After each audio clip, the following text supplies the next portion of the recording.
Story 1. The rest stop that wasn't there on the way back. This happened to me in the summer of 2019 during a road trip from Utah to Oregon. I was driving with my girlfriend at the time, Rachel. We were taking the long way up, through the smaller highways, the kind that wind through ghost towns and national forests instead of cities and Walmarts. That night, around 2:00 a.m., we were somewhere in northern Nevada. The road was completely empty, no cars coming either way for what felt like hours. Rachel had been asleep for a while, curled up in the passenger seat with her hoodie pulled over her face.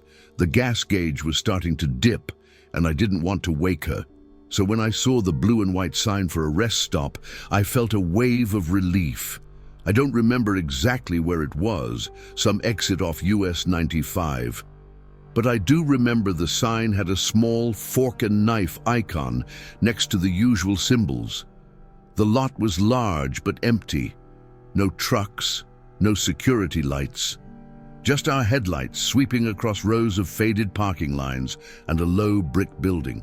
The kind that had vending machines, a few grimy bathrooms, maybe a soda fountain if you were lucky. Rachel stirred as I turned into the lot. "Where are we?" "Rest stop," I said. "You can go back to sleep." She sat up anyway. "Is it open?" I remember being surprised she asked that. Rest stops don't really close. But I said yeah, and we both got out. The air was dry and cold in that high desert way. The building was squat, a single-story box with no lights on inside, but the door opened easily. It didn't creak. No buzzing overhead. Just silence. The kind of silence that makes your ears feel like they're straining to hear. We stepped inside, and I saw them. 4 vending machines lined perfectly along the far wall. Not just clean, untouched, fully stocked. Candy bars in neat rows, soda bottles without fingerprints, no smudges on the glass. Rachel made a comment about how symmetrical they were. That was the word she used. Symmetrical, like it had been staged. We both laughed, but the laughter died as we got closer. Something was off. The logos. They were wrong. Not ancient, not alien, just dated. The Pepsi logo was the old kind, with the red, white, blue waves and blocky font. The Kit Kat wrapper had a design I hadn't seen in years. I pointed it out to her, and she frowned, then knelt to look closer. Every item looked like it had been printed from a catalog from maybe 2003. There was a small sticker on the top right corner of one of the machines. It said, "Property of Nevada Transit, do not remove." The phone number listed had an area code I didn't recognize. Rachel pressed one of the buttons to see if it worked. A Coke bottle dropped with a clunk. She picked it up. It was ice cold, perfectly sealed, but the expiration date was Sep. 06, 2005. That's when we stopped laughing. We both looked around the room again. There was a bench in the corner, bolted to the floor, a faded map of the state above it, but even the map looked wrong. Cities listed that no longer existed, some that had changed names. "I think we should go," Rachel said quietly. I nodded, but on the way out I turned around for one last glance. That's when I noticed the vending machines were perfectly mirrored. Same items, same order, same positions. Down to the missing Snickers in the 3rd row, second from the left. Every machine was identical. I didn't say anything to her until we were back on the highway. She was holding the Coke bottle in her lap, staring at it. "I swear this place wasn't on the way down," I said. She didn't respond for a while, then she whispered, "It wasn't." We'd only been driving for 20 minutes when Rachel suddenly asked me to pull over again. I should have used the bathroom back there. I almost made a joke about turning around, but something stopped me. I didn't want to go back. So when we saw another sign, "Restrooms 1 mile," we took it. This stop was smaller, just a small brick structure off the shoulder of a narrower highway. No vending machines this time, just one women's and one men's room, set back against a line of juniper trees. Rachel went in first while I waited outside. When she came out, she didn't say anything, just handed me the car keys without meeting my eyes. I stepped inside the men's room. It was lit by a single overhead fluorescent that buzzed faintly. It cast a pale, flickering light over the tiled floor. The walls were a dull, institutional grey. I walked to the sink and turned the faucet. Cold water, nothing strange, but when I looked up, I saw something that made my breath catch.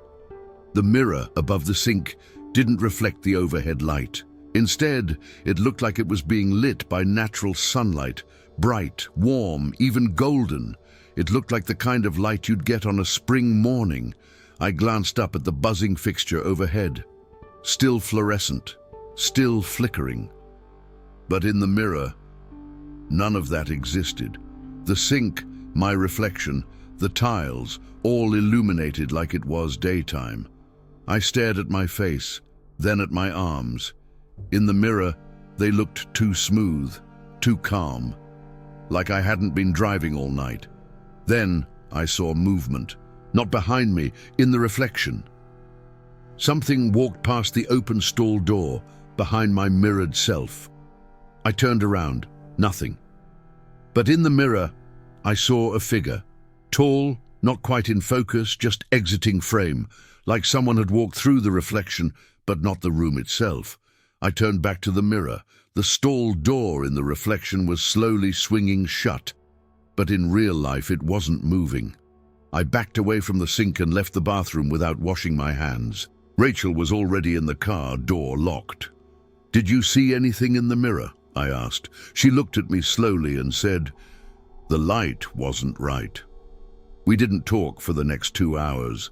The next day, we tried to find the first rest stop again, just out of curiosity, maybe to see if we could prove it was real. We retraced our route using Google Maps, marked the rough location, drove the same stretch again, slowly this time, watching for any signs. Nothing, just dirt turnoffs and stretches of unmarked highway. Rachel looked up a list of official rest areas in Nevada. None of them matched, not by layout, not by GPS coordinates. The one we'd stopped at, with the 4 vending machines, didn't exist. We tried forums, local maps, even an old highway maintenance database someone posted on Reddit. No mention of it anywhere. Finally, we gave up. But that night, out of frustration, I sent a message to a regional highway Facebook group I found through a trucking sub. Asked if anyone had ever seen a rest stop near mile marker 304 on US 95 with 4 vending machines and no lights. Most replies were jokes, but one guy, someone with an account that hadn't posted in over a year, replied privately. He wrote, "Seen it once, back in 1998, looked exactly how you said, went to find it again next week, gone." I asked him where exactly he saw it. His reply came instantly. "You don't find it twice, not unless you're going the wrong direction." I asked what he meant. No answer. Weeks later, Rachel and I split up. It wasn't a fight or anything. We just drifted apart after the trip. But once, after we stopped talking, she mailed me a package with no return address. Inside was the Coke bottle, still sealed, still cold. Somehow. And on the label, someone had drawn a thin black line under the expiration date. Sep. 06/2005. I still don't know what that date means or what we found that night, but sometimes on long drives, I see the blue and white sign again, just for a second. Fork and knife, 4 machines. Then it's gone. Some places exist for the pause, not for the return. Did you enjoy the content and it made a difference for you? Click on Super Thanks and support our work. Story 2. He was in every mirror at every motel. This happened to me in the fall of 2018. I was on a 2-week business trip, driving from Texas to New Mexico, then on through Arizona for client meetings. I'm a freelance network technician, the kind of job that keeps you in motion but never really lets you arrive anywhere. It was just me, my car, and a mess of routers and cables in the trunk. I stayed in cheap motels, always alone. I remember the first mirror clearly. It was in Las Cruces, New Mexico. I'd gotten in late, maybe close to midnight, after taking a detour to avoid some road construction. The motel was one of those L-shaped buildings with a dozen rooms, all exterior doors. No lobby, just a plastic window with a buzzer. The guy handed me the key through a slot and said something about the water pressure. The room was fine, mold in the corners, TV remote taped shut, a thin floral bedspread that smelled like burnt plastic and detergent. But it was quiet. That's what mattered. The mirror was above the dresser, facing the bed. It had that hazy quality, not quite dirty, just distorted, like you're seeing yourself underwater. I brushed my teeth, got ready to sleep, and at the last minute I noticed it. My reflection lagged. It's hard to explain, not like a glitch, not like digital delay, just a subtle difference in movement, a fraction of a second behind. I raised my hand. The reflection followed, but too slowly, like I was remembering what I had just done, not watching it live. I stood there longer than I meant to, watching myself, testing it. I'd blink, then see the blink. I'd move my mouth slightly. The mirror moved with it, but never at the same time. I told myself I was tired, probably just sleep deprivation. I shut the bathroom door before bed. The next morning, I opened the door again. The mirror looked normal. Maybe it had just been the lighting. I didn't think much of it, packed up, left, but that wasn't the end of it. In the next town, Deming, I stayed at a different motel. This one had a newer bathroom. Tiled walls, better water pressure, a bright white bulb above the mirror. I didn't expect anything weird. But again, the same thing. This time it was even subtler. I was adjusting my collar in the mirror when I noticed my reflection blinked. But my eyes hadn't. Not yet. It was like watching myself predict something I hadn't done. I stared at the mirror, willing it to be normal. This one wasn't warped. It was flat and clean. But the delay, the optical lag, was still there. Then something else. In the corner of the reflection, not in the room, just in the mirror, I saw what looked like the edge of a shoulder. A dark sleeve, just barely within frame. When I turned around, nothing. But in the mirror, it was still there. Unmoving, not shifting, like it was watching the moment but not inside it. I moved fast after that, packed my things and left without brushing my teeth. Third night. Benson, Arizona, new motel, new mirror, same thing. The figure wasn't in the room, not in the hall, not behind the curtains. But every time I looked into the mirror, any mirror, even the rear view in my car, there was something else, just off to the side. Like a delay artifact, but more solid than that. It never moved, never got closer, but it never matched the silence of the room either. By the fourth night, I started covering the mirrors. It was day 5 when I stayed at a place called the Desert Hollow Lodge. That name stuck with me because of how wrong it felt. Lodges should be up north, surrounded by trees and mist. This one was dry, flat, and built in the 70s. There was only one room available. Room 3. I took it without asking questions. Inside, the air smelled faintly of ammonia. The carpet was threadbare, and the walls had the kind of stucco texture that looked like it would cut you if you brushed it. But again, I just needed sleep. There was a large mirror on the wall directly across from the bed. Not hung, embedded, bolted flush and framed with industrial-grade metal clips. I checked them, tight, no wiggle. What made me stop was the sound. It wasn't loud. Just a soft resonance, like something humming through the mirror, like bass with the volume off. I turned everything off in the room and listened. It was coming from behind the mirror. I took the lamp off the dresser and tried to slide the mirror. It didn't move. I touched the corners, then knocked gently. Not drywall, concrete. I knocked again. The same dull thud you get when hitting the side of a parking structure. It didn't make sense. This was a second-floor unit. There should have been hollow space back there, but there wasn't. The mirror wasn't reflecting the room. It was ending it. No depth, no echo, just that humming beneath everything. I turned off the lights and sat on the bed. and in the dark, the mirror glowed slightly, not like a screen, not enough to light anything, but enough that I could see the outline of my reflection, sitting unmoving, even without light, except it wasn't doing what I was doing. My arms were folded. The reflections weren't. I blinked. The reflection didn't. Then, slowly, it raised a hand, touched the inside of the glass. I froze. There was no sound, no pressure, just that slow gesture, like it was making sure the boundary was still there. Then it smiled. I didn't wait. I grabbed my stuff and left. Slept in my car that night in a rest area 30 miles west. Didn't even recline the seat. By morning, my eyes were bloodshot. I called my client and cancelled the last job.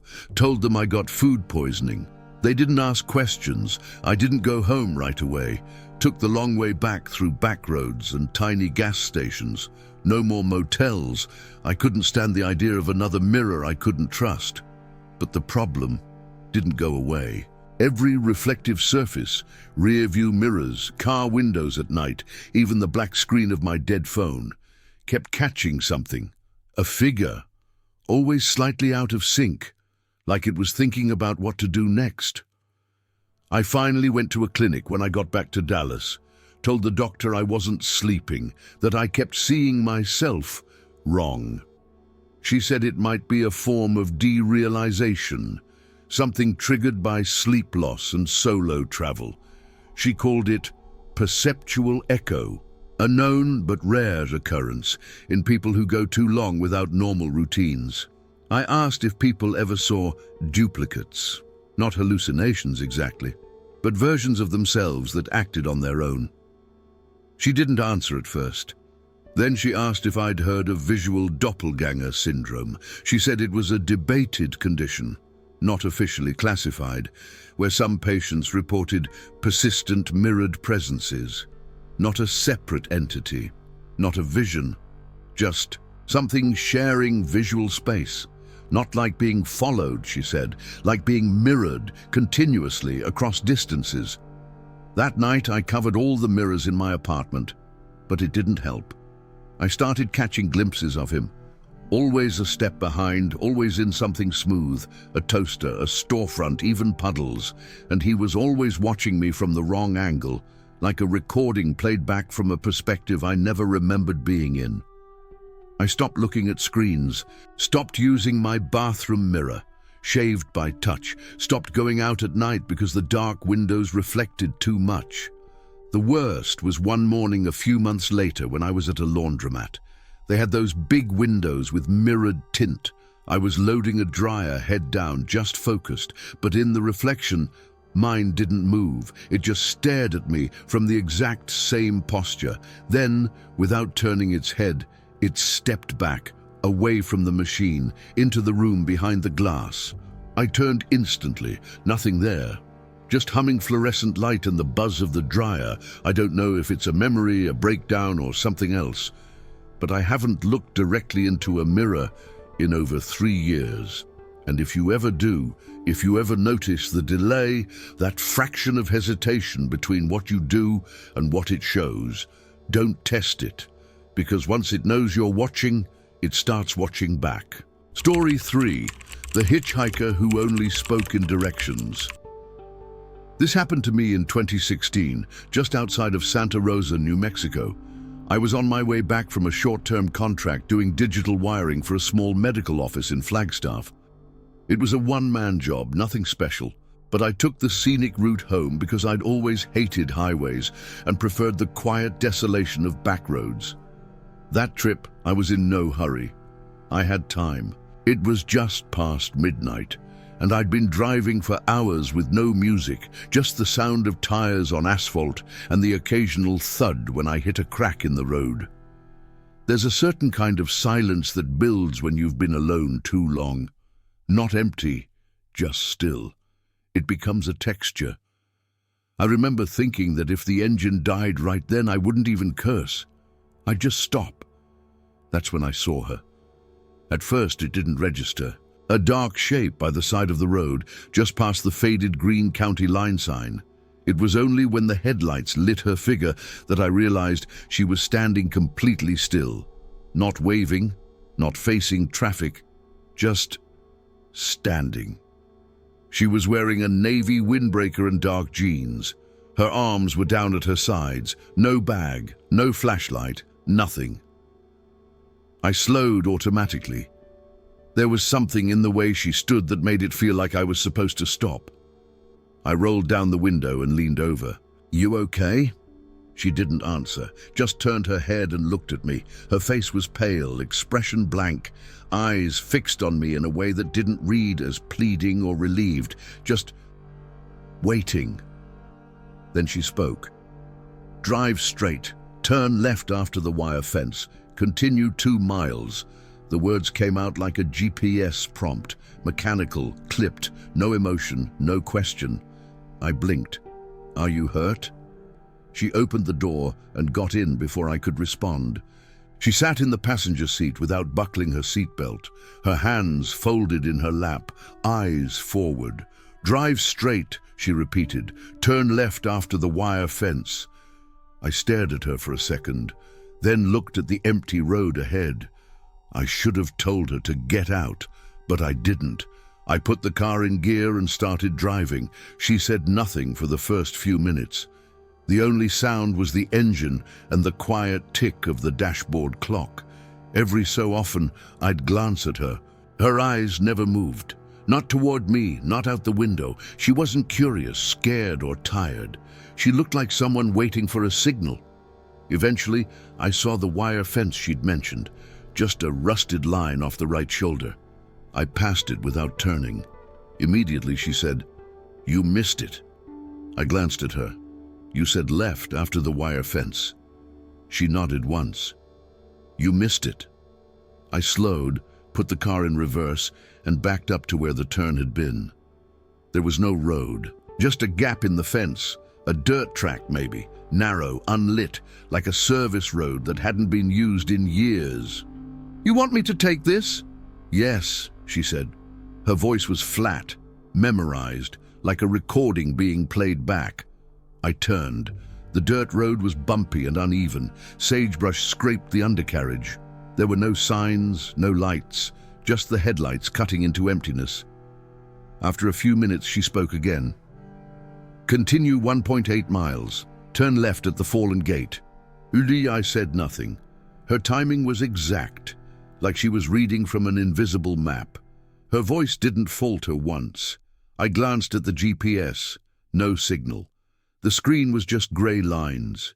Eventually, the fallen gate came into view, 2 rusted posts and a single beam lying in the dirt. I turned left. Another silence, then she said it again. "Drive. Continue until the last turn." That was the last thing she said. I drove for another 5 minutes, but the road started narrowing, then sloping downward, subtly at first, then more sharply. The brush on either side grew thicker, and then the road just stopped, like it had never been finished, just dirt and dead weeds, and a sharp drop-off into darkness beyond. I turned to tell her we'd have to go back. She was gone.